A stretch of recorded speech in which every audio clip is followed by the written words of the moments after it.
Congrats.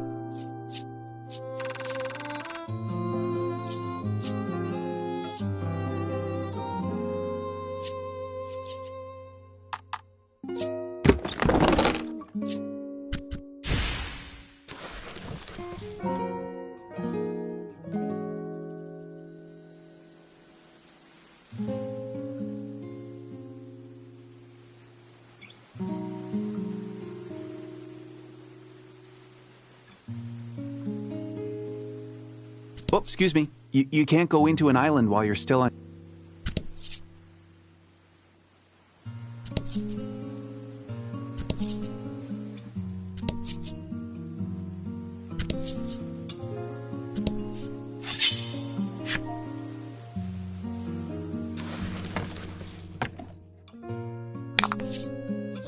And...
I don't know what it is, but there's just something so relaxing about the sound of waves.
Excellent.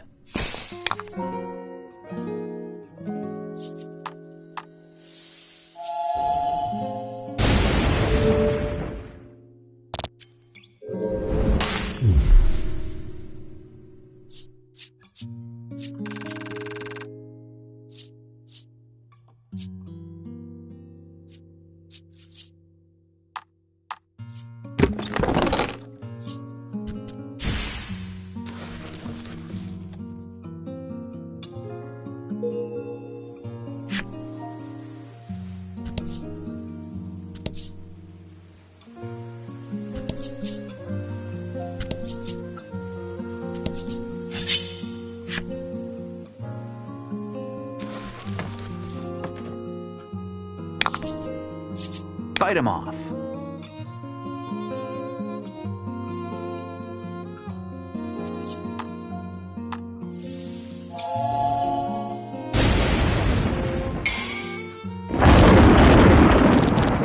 Magnificent.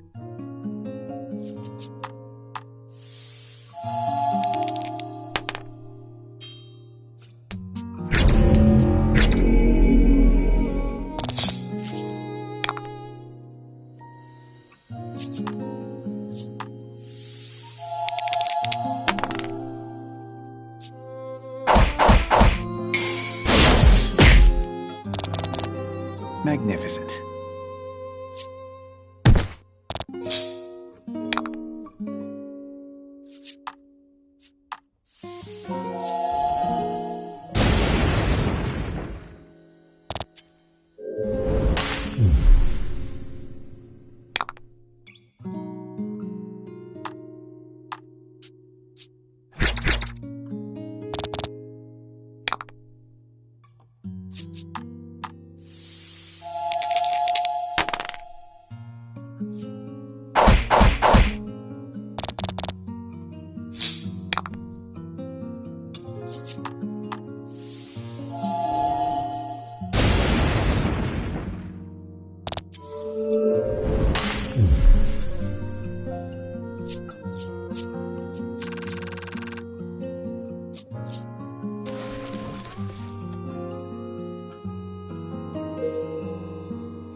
Ah, the great open...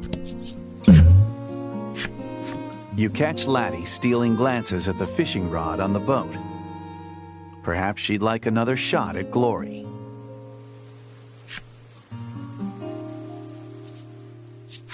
With your guidance, she clumsily, haltingly readies the rod and casts the line into the water. Minutes pass. Suddenly, the rod jerks toward the water. Laddie, panic in her eyes, looks to you for help.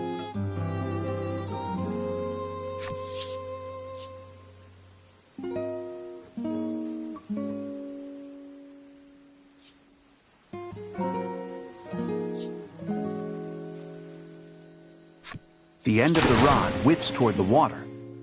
This is it, the big one. You turn to assist Laddie just in time to watch the rod fly out of her startled hands.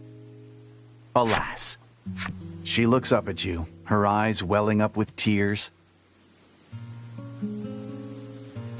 We can always buy another rod, you reassure her, placing a hand on her shoulder.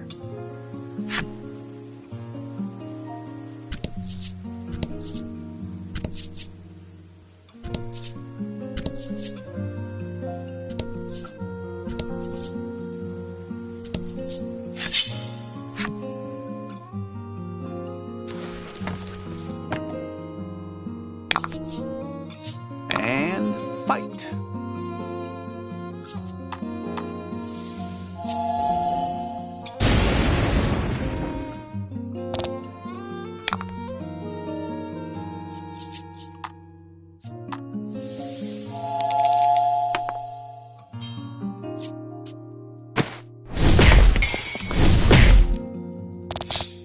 Magnificent.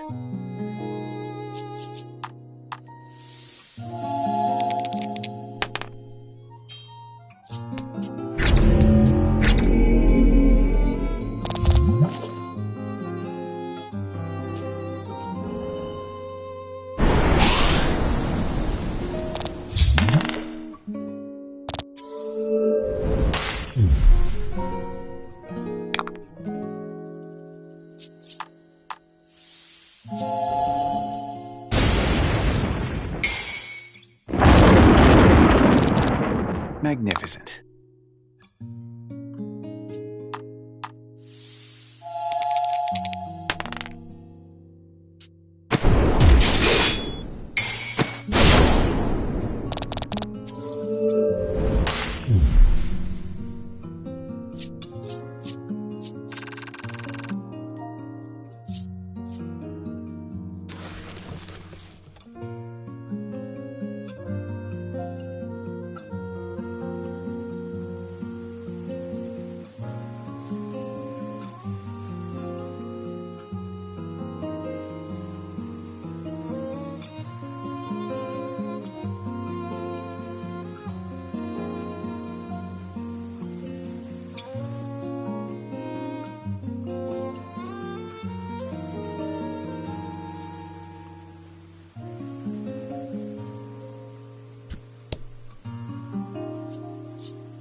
The rush of the wind filling your senses, you open up the navigation map to check your current position and heading. In the eastern region of the sea, there is supposed to be an island with a maiden living on it. However, the present look of the skies makes it clear that those waters will soon be battered by a storm. You could still turn back now if you so choose. You decide to head for the East Isle. In the shadows of a rocky reef, there seems to be a good place to moor the ship. It would behoove you to prepare for the coming storm.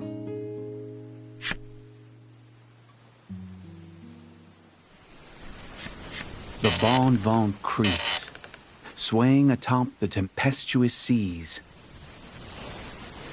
You and your companions huddle in the ship's cabin, the dim light of your lantern threatening to fade at any moment as you all wait for the storm to pass.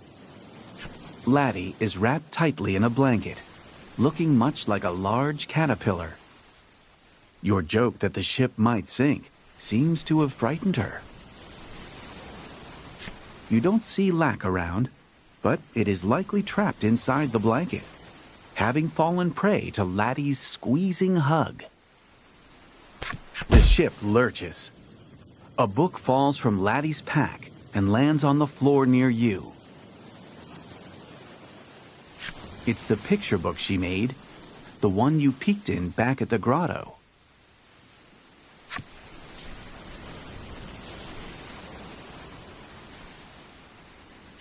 Having evidently learned nothing from last time, you decide to take another look in the book. As you turn the pages once again, you come to realize what the book actually is.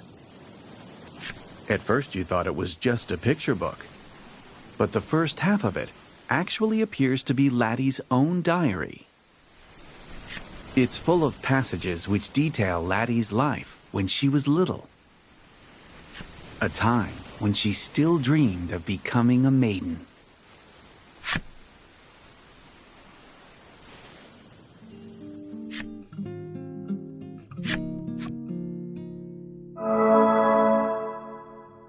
Another day, another round of maiden training. Dad is always there to encourage me when I do a good job, so no matter how tough it gets, I can handle it. I decided I'd head straight home once I finished, since Mom was waiting for me.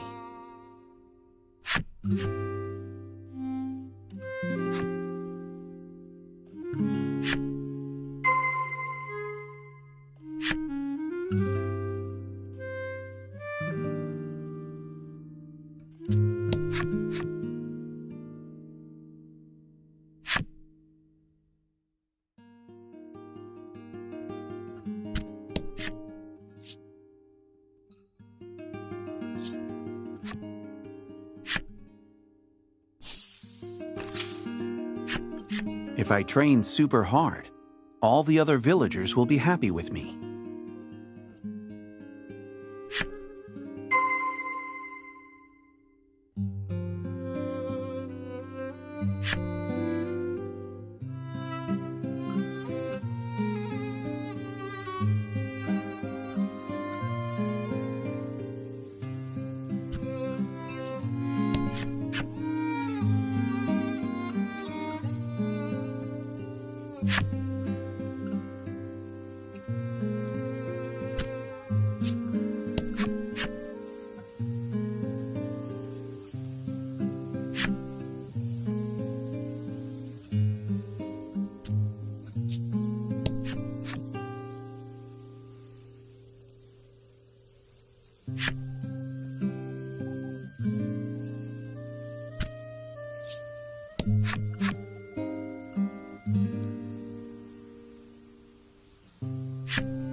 I have to keep these people smiling. I have to become the maiden. Mom's the current maiden of our village, and she's a great cook and an awesome person. She's been making tons of really delicious food lately. The food tastes so good, and when I start shoveling it into my mouth, forgetting to even chew it, Mom warns me, "Slow down so you don't choke." And then Dad calls me a piggy, even though he always eats more than me. I wish we could be happy like this forever.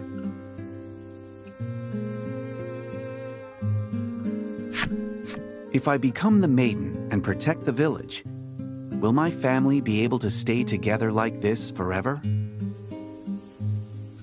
I get really worried and ask my parents about it. Dad gives me a gentle nod. But for some reason, Mom doesn't say anything.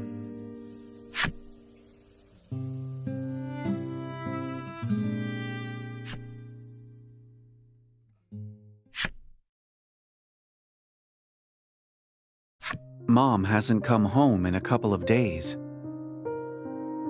Dad told me she left on a journey with the spirit.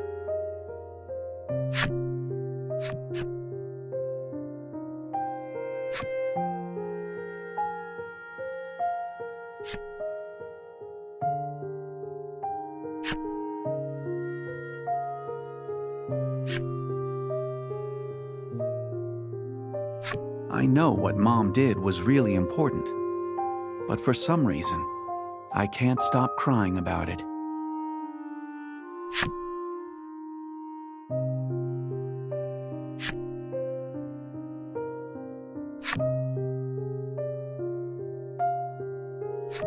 Ever since Mom disappeared, my training has been going bad, really bad.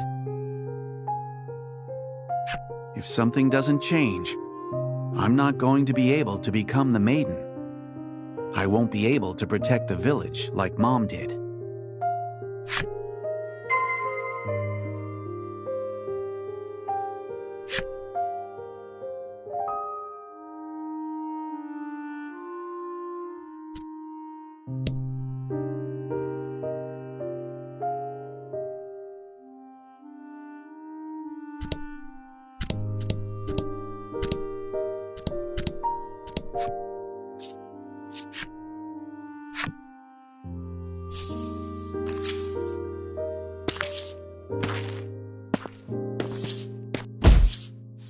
I leave the shrine to go home, when suddenly a young man from town bumps into me. Pain in the ass. His voice is irritated, and he walks away without apologizing. Ever since my training started to go badly, the villagers have been mean to me.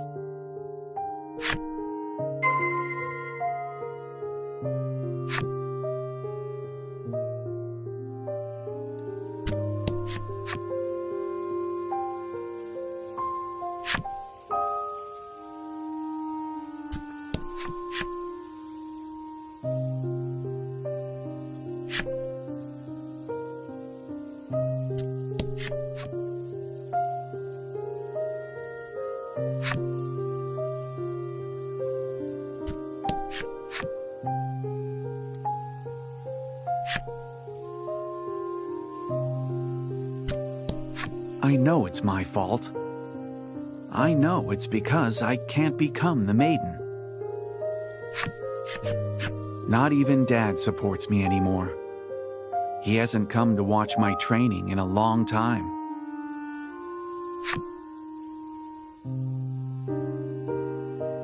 I think he might hate me now.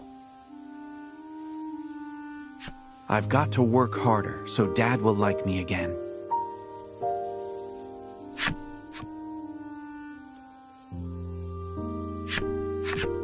Dad took me on a boat to a small island. We went ashore, and then he locked me up in a dark room.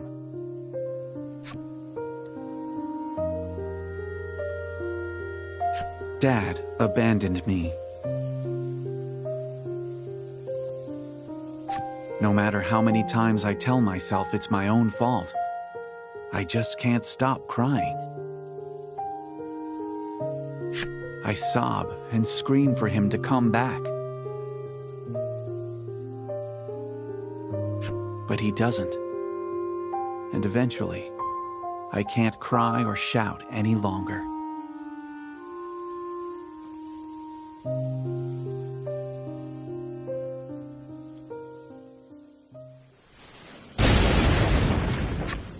A sudden wave rocks the ship, tearing your eyes away from the diary.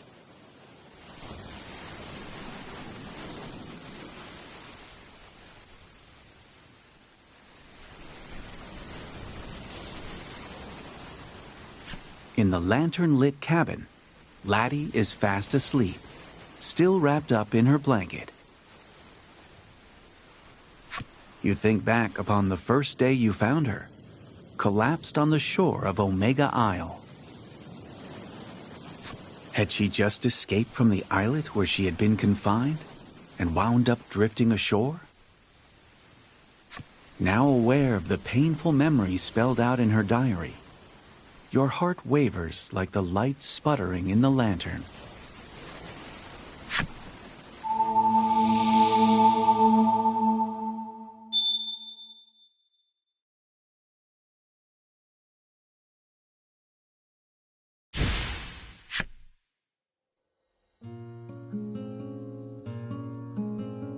You and your friends have managed to weather the storm. The sea's now calmed. You raise sails and set the Bon Vent's course for the East Isle.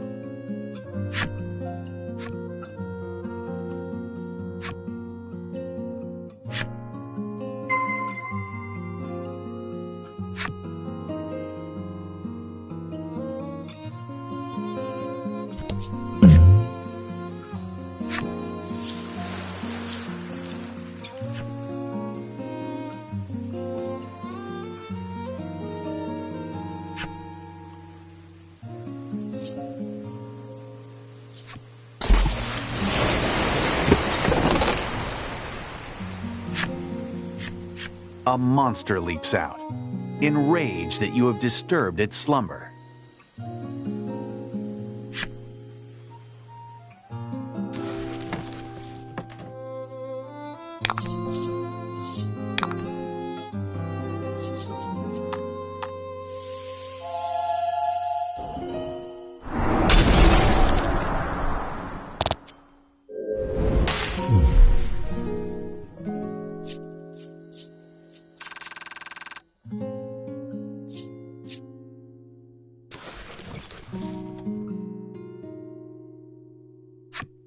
After vanquishing the beast, you peer inside the chest. There, you find a scratched-up key. Upon closer inspection, you see a name carved into the metal. You recognize it as the name of a luxury passenger vessel that suddenly vanished long ago. You tuck the key away in your bag.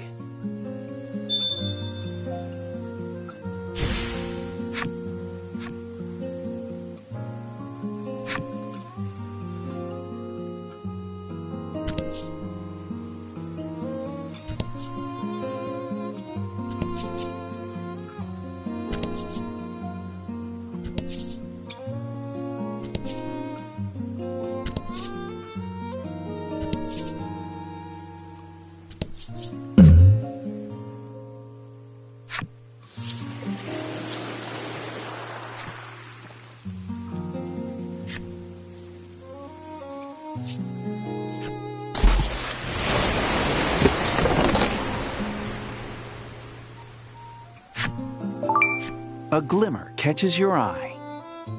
You take a closer look at the glinting objects. Though corroded by seawater, they're undoubtedly coins.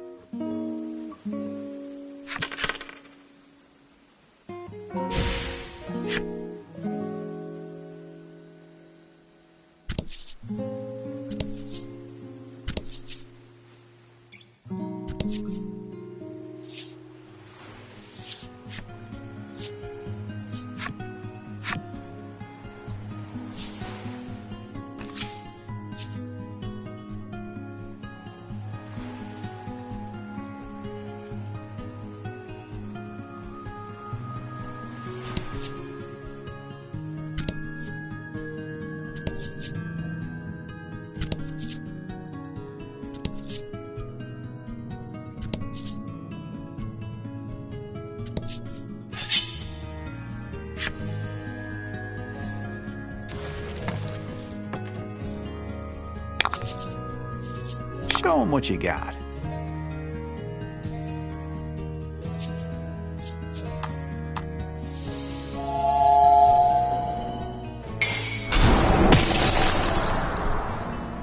Magnificent.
Fight him off.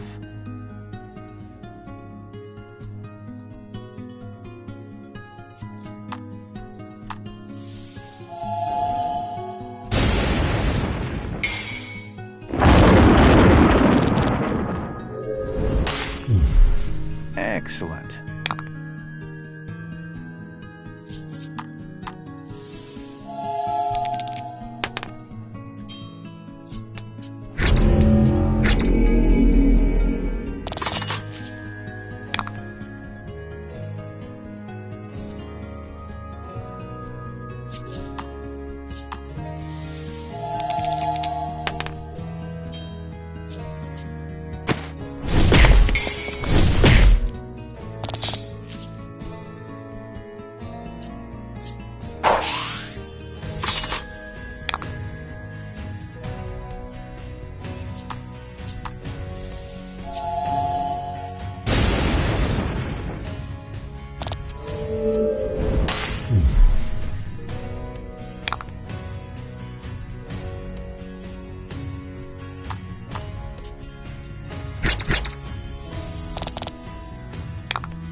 You've found a shipwreck.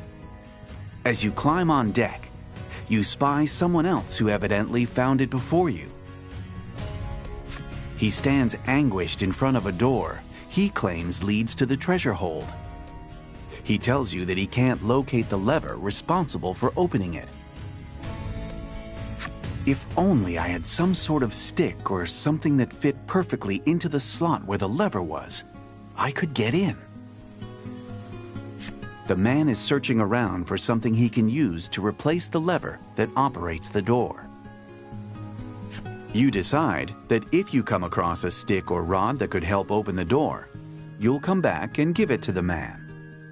In the meantime, you bid him farewell.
The East Isle, covered in dismal wetlands. Even the sea breeze blowing across the island seems suffused with melancholy.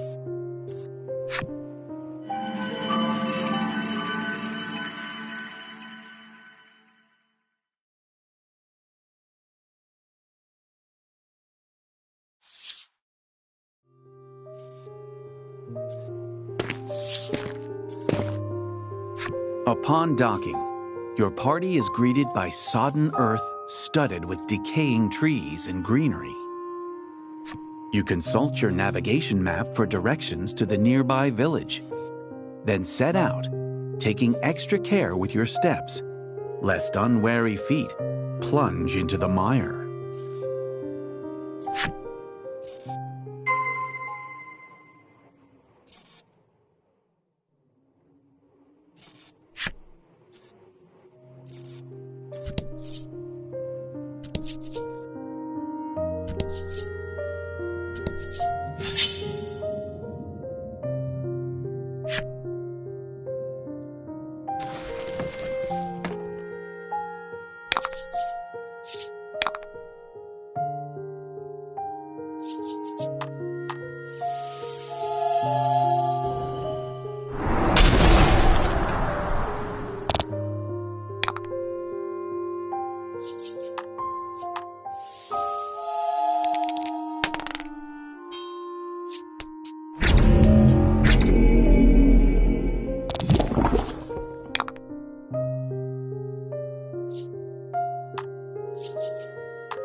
You decide to tempt fortune. The rules are the same as last time. If you can roll the designated pips or higher, you win the prize at no cost. Likewise, if you roll lower, you'll have to buy the prize at more than its intended value. Now then, let's begin. Today's prize is... The old man pulls something from his bag.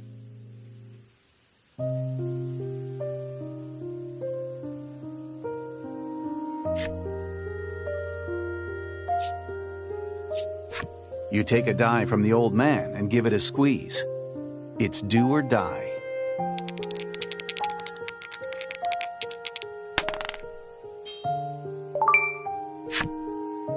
Your wager with the old man pays off. The old man, dumbfounded, stares into space. It seems your win was wholly unexpected. Although he'd made his fortune based on extraordinary luck, he now comprehends that his luck may have run out. I'm finished. The old man's head droops in woe.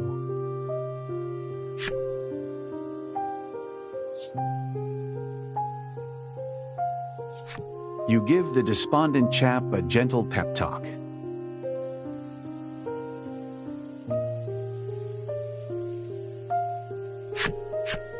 Perhaps he's taken your words to heart, as his expression turns resolute and his voice clearer.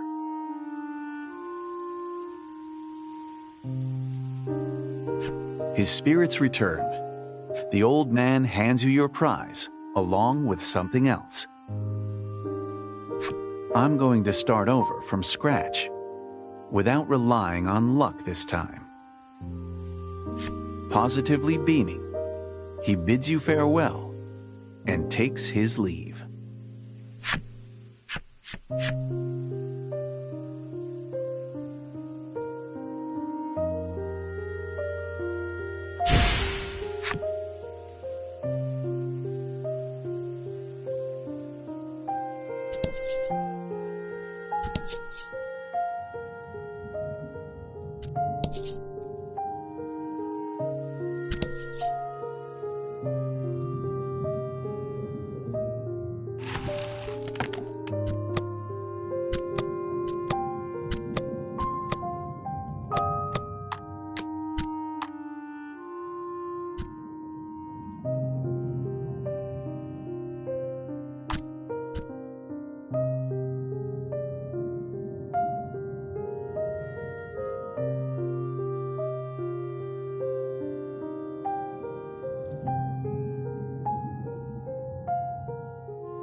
This must be a stela of the Isle's guardian spirit.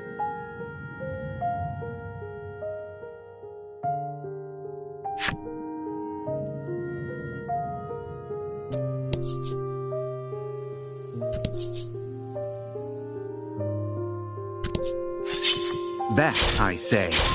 Away from here, beast.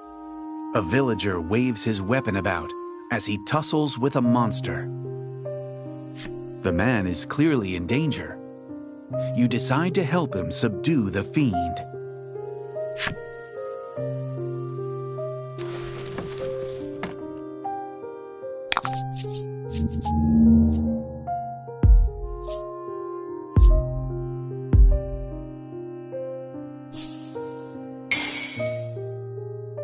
And fight.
Teamwork makes the dream work.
Magnificent.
Magnificent.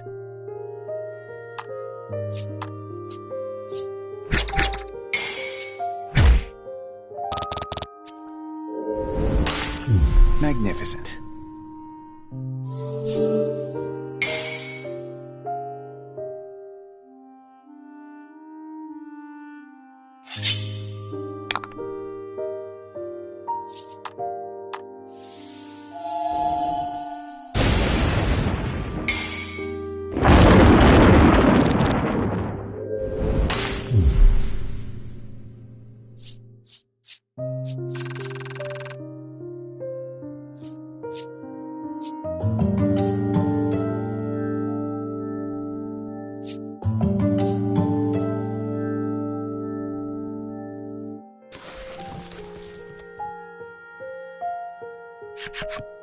With the monster dispatched, the man approaches you and offers his thanks. He explains that recent months have seen more and more monsters attacking Fenmoss, so he has been patrolling the village daily. You inquire about Fenmoss's Maiden, and he informs you that she is friendly with the village mayor. You decide to hurry and meet with him.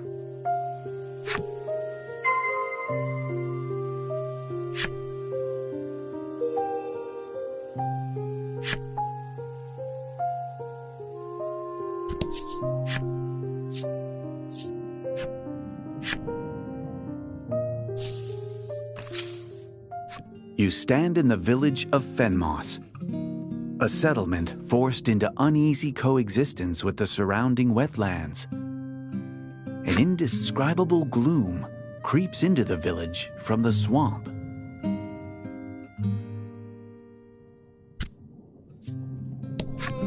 Don't get your foot caught in the mire, the man warns.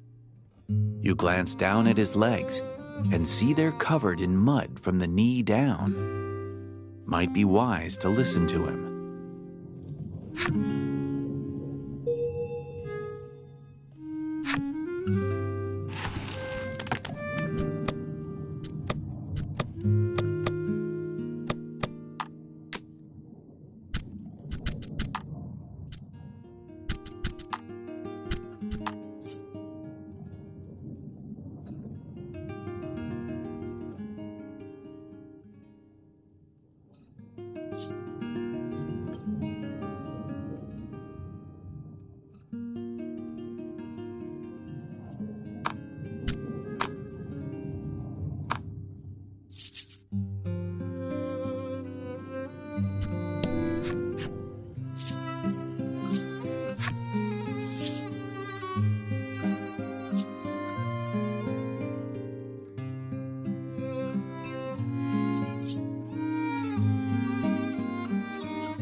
A man in black glasses looks out over the swamp, murmuring, "Dim, dim indeed."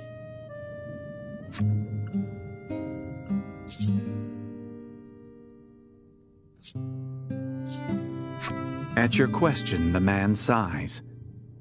"I have nothing but troubles." This man, who radiates as much gloom as the wetlands around him, is the mayor of Fenmoss. He is also a researcher who has spent many years dedicated to the study of monsters. He explains that the monsters in the swamp have grown more and more active, causing great harm to the village.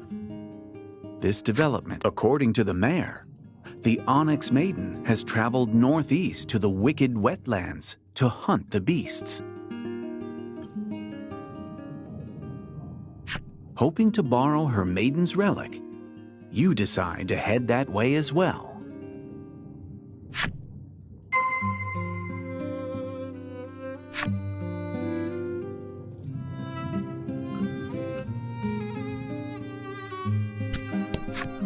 The shrine looks very much lived in, but no one appears to be home.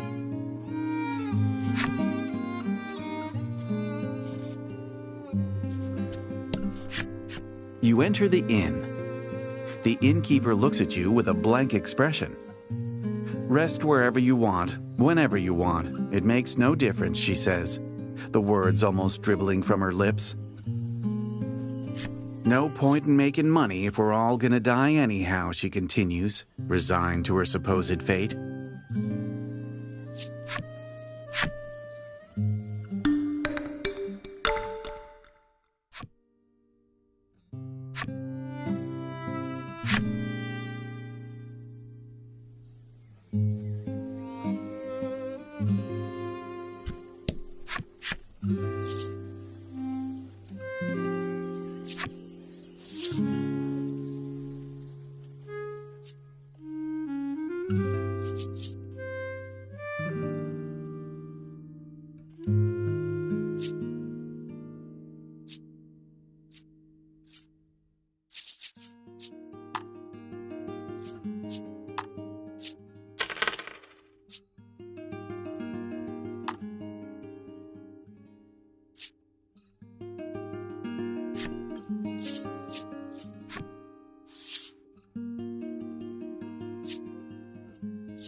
Oh, the things the maiden has done for me. Why, any time I had a problem, she was there. The woman proceeds to rattle off a list of times the maiden had come to her aid. She clearly trusts in the maiden with every fiber of her being.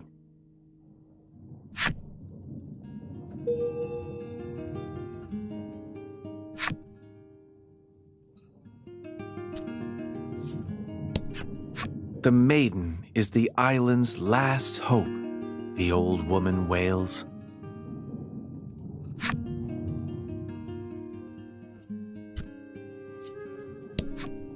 To hear this man tell it, the island wasn't always covered in wetlands. The transition happened quite suddenly. He mentions that his bags are always packed, lest he need to flee a sudden mire.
Excellent.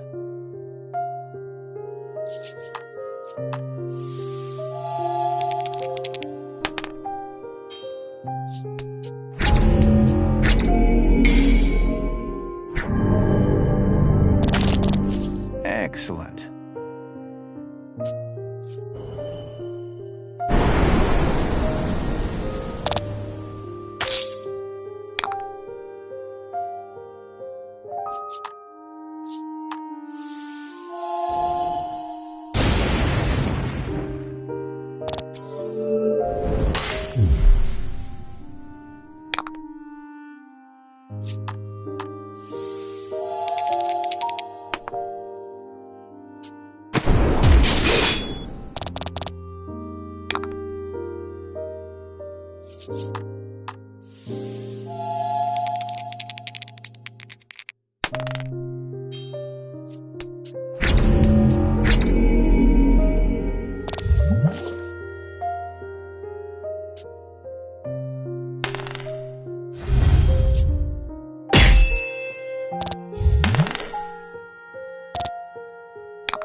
Congrats.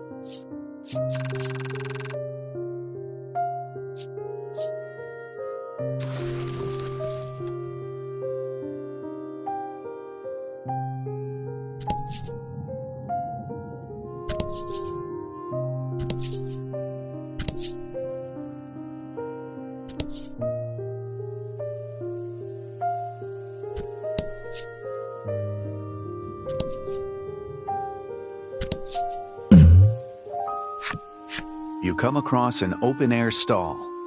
A sign reads, "Huge sale."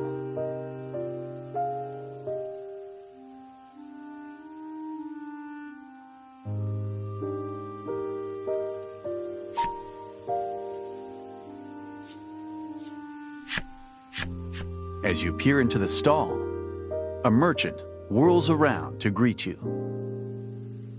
He explains that everything is on sale, and he hopes you'll buy something. It seems he'll get in trouble with his boss if he brings back any goods unsold.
The peddler is closing up the stall to head back to his boss.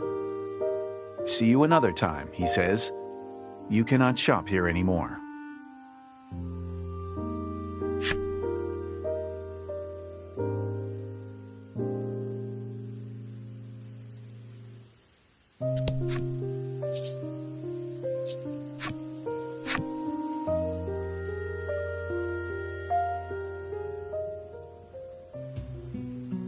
The wicked wetlands are a muddied, quaggy hive of monsters. Passing adventurers meet their fate either at the bottom of the murky marsh or upon a monster's jagged fangs. It's plain that there are a great many fiends lying in wait here. You try to focus in on your surroundings.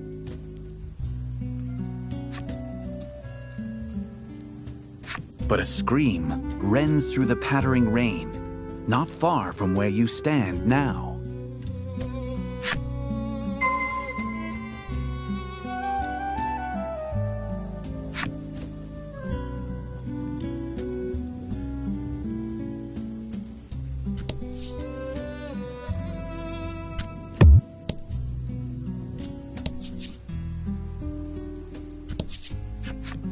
Worried that someone is being attacked by monsters, you rush to the source of the scream. You spot a man frantically trying to pull something from the marshy waters. Desperation tinges every syllable of his shouts. Hang on! Your eyes move to the man's hand, and you see that he's holding another person's. Someone has gotten stuck in the bog and is sinking into it.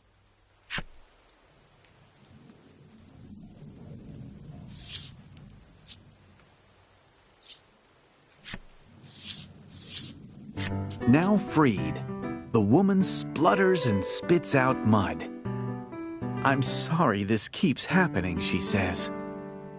Perhaps she is accustomed to getting stuck in bogs. The pair thanks you for your help and then offers their names. The woman is Queenie, the Onyx Maiden, who wishes dearly to save this island. The man is called Blight. Judging from his incessant fussing The man is called Blight. Judging from his incessant fussing and worrying over the Maiden's unfortunate constitution, you can only assume he is the Onyx attendant. They explain they seek a rare flower that blooms here.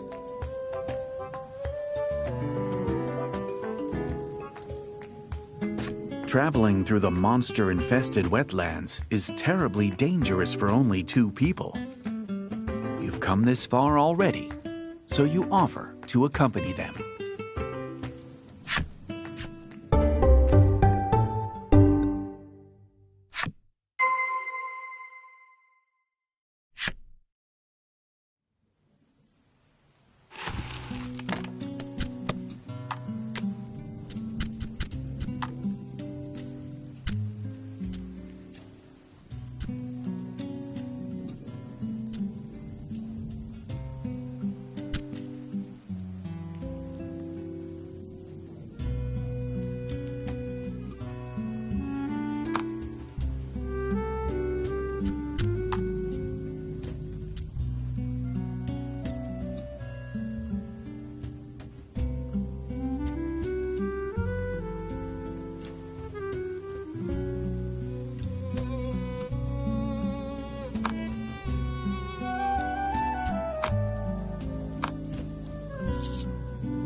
As you plod and splosh your way through the mushy ground, you come across a butterfly fluttering through the air.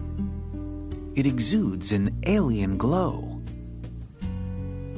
The onyx maiden claims that this type of butterfly likes to drink the nectar of the rare flower she seeks. As you discuss this, the butterfly flies off, scales fluttering to the ground in its wake.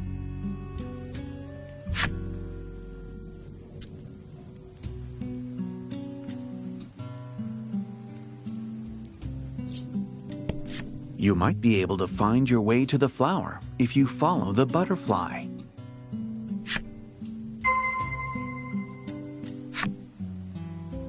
Wow, what a beauteous butterfly!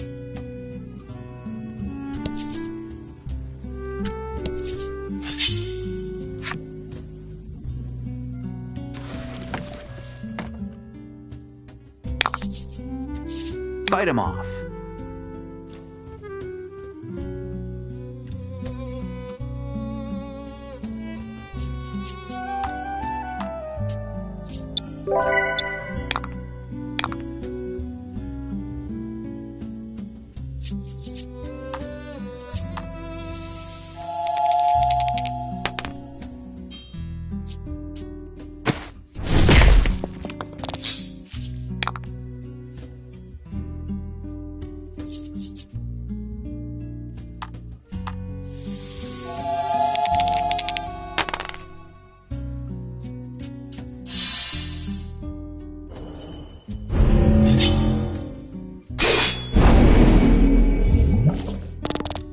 Teamwork makes the dream work.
Excellent.